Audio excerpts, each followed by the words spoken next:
Hey, it's Tucker Carlson. This morning it looks like somebody blew up the Kakhovka Dam in southern Ukraine. The rushing wall of water wiped out entire villages, destroyed a critical hydropower plant, and as of tonight puts the largest nuclear reactor in Europe in danger of melting down.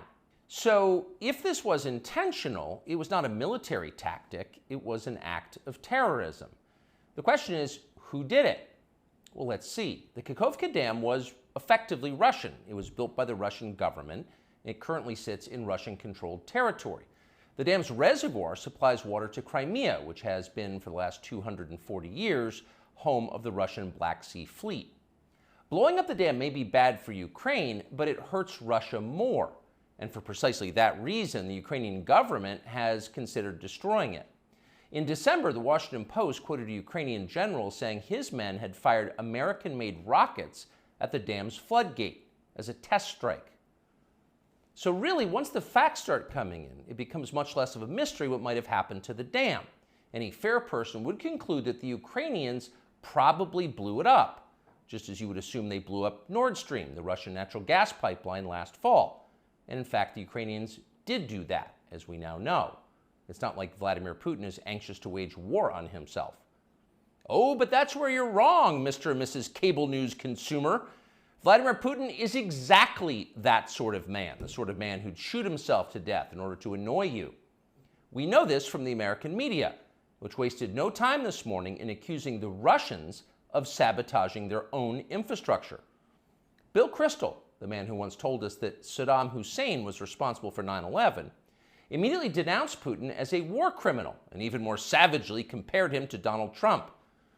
The rest of the pundit class made similar, clearly coordinated noises. Putin did it! Putin did it!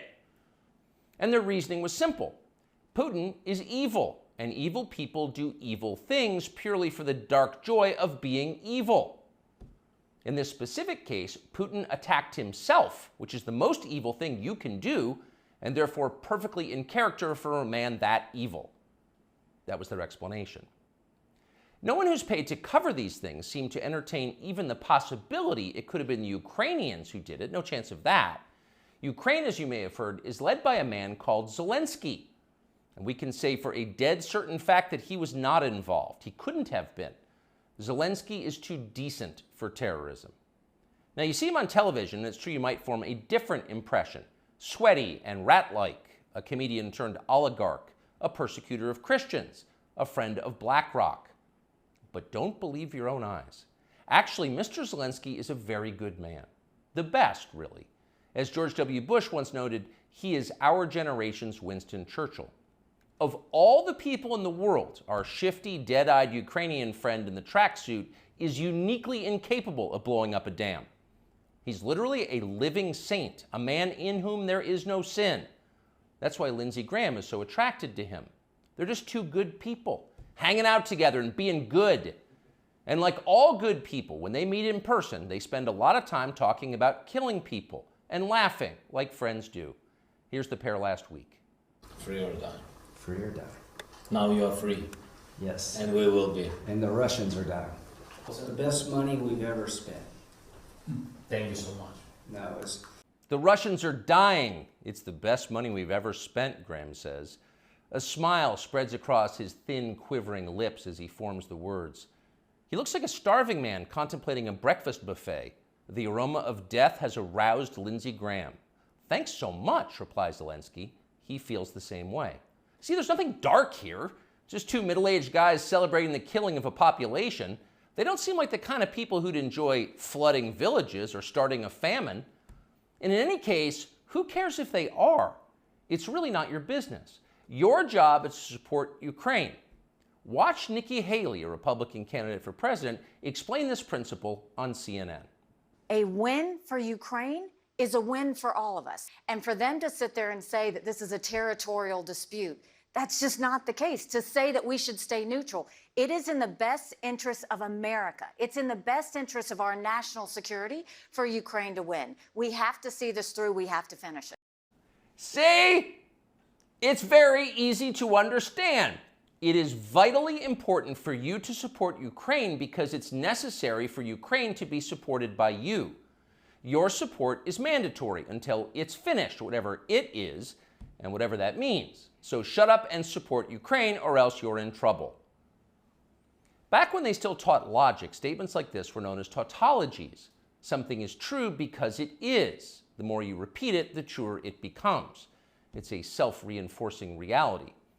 There was a time when tautologies were considered illegitimate arguments, not to mention hilariously stupid. Only dumb people talk like that. Now everybody in power talks like that. Diversity is our strength. Trans women are women. Zelensky is Churchill.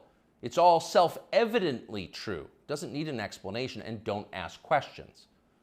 Sound familiar? Of course it does. That's the pap they're serving us day after day in steaming, lumpy portions. By this point, it's possible that American citizens are the least informed people in the world. Your average yak herder in Tajikistan knows who blew up the Nord Stream pipeline. It's obvious. Does he think some skinny dude in a dress is actually a girl? Come on. That idea would never occur to him. You've got to be lied to at full volume over a period of years in order to reach conclusions like that. And of course, we have been. The media lie. They do. But mostly they just ignore the stories that matter.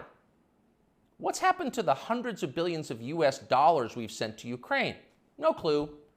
Who organized those BLM riots 3 years ago? No one's gotten to the bottom of that. What exactly happened on 9/11? Well, it's still classified. How did Jeffrey Epstein make all that money? How did he die? How about JFK? And so endlessly on.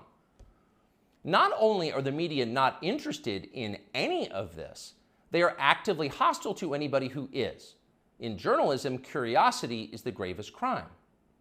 Yesterday, for example, a former Air Force officer who worked for years in military intelligence came forward as a whistleblower to reveal that the US government has physical evidence of crashed non-human-made aircraft, as well as the bodies of the pilots who flew those aircraft. The Pentagon has spent decades studying these otherworldly remains in order to build more technologically advanced weapons systems. Okay, that's what the former intel officer revealed, and it was clear he was telling the truth. In other words, UFOs are actually real, and apparently so is extraterrestrial life. Now we know. In a normal country, this news would qualify as a bombshell, the story of the millennium. But in our country, it doesn't. The whistleblower's account ran on a technology website called The Debrief, which you've probably never heard of. The Washington Post had that story, but decided not to run it. The New York Times, meanwhile, just pretended it never happened. On the front page of the New York Times website this morning, there were 5 stories about Ukraine, as well as 4 stories apiece about Donald Trump, trans people, and climate change, the usual lineup. There was nothing at all about how an alien species is flying hypersonic aircraft over our cities. Not one word. So if you're wondering why our country seems so dysfunctional, this is a big part of the reason. Nobody knows what's happening. A small group of people control access to all relevant information, and the rest of us don't know. We're allowed to yap all we want about racism, but go ahead and talk about something that really matters and see what happens. If you keep it up, they'll make you be quiet. Trust us. That's how they maintain control.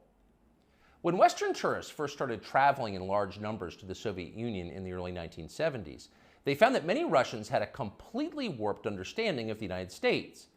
They thought that Americans lived in grinding poverty, in a state of perpetual race war, and were desperate to flee to the freedom and prosperity of the Eastern Bloc. They thought this because that's what they had been told. They had no way to know otherwise. The few Russians who understood what was really going on in the rest of the world had learned about it from listening to shortwave radio broadcasts, sometimes under the covers so the neighbors wouldn't hear. 50 years later, it is bewildering to consider the ironies here. We're the ones who live in ignorance now. The US government has managed to classify more than 1 billion so-called public documents. So at this point, we can't possibly know what our leaders are doing. We're not allowed to know. By definition, that is not a democracy. Yet it's fine with the media. Secrecy is a powerful tool of control. Stop asking how we got so rich. Here's another story about racism. Go eat each other. That's the program. That's how most of us now live here in the United States. Manipulated by lies, silenced by taboos. It is unhealthy and it's dehumanizing, and we're tired of it. As of today, we've come to Twitter, which we hope will be the shortwave radio under the blankets. We're told there are no gatekeepers here. If that turns out to be false, we'll leave. But in the meantime, we are grateful to be here. We'll be back with much more very soon. You'll hear people say the news is full of lies.